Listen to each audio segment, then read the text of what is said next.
Ұл ма қыз ба, соны болжамдаймыз, соны айтасыз. Әрқайсысына дара сұрақ қоямын. Келістік пе?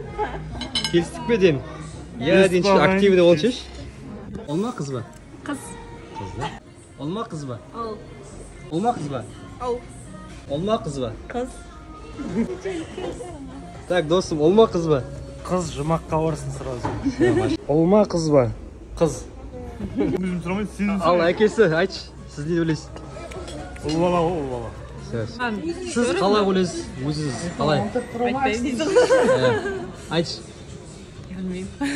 Бұрын айтыңыз енді. Сонда болады ғой. Ұл ма қыз ба? Іші не сезеді? Мен бала деп ойлап жүрмін. Бала. Ұл деп. Ұл, все, да.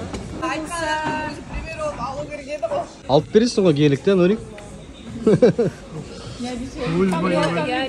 Айтшы, егіз болса, екі егіз бала болса алып берем де. Кесе кәдімгі сұрау. Гелин опасно. Опасно ма? Все. Вот возможно подумать. УАЗ патриот па? Жоқ, басқа бар ғой. Lexus бар. Lexus ғой да? Папасының Крайслерін өзіне алып беремін.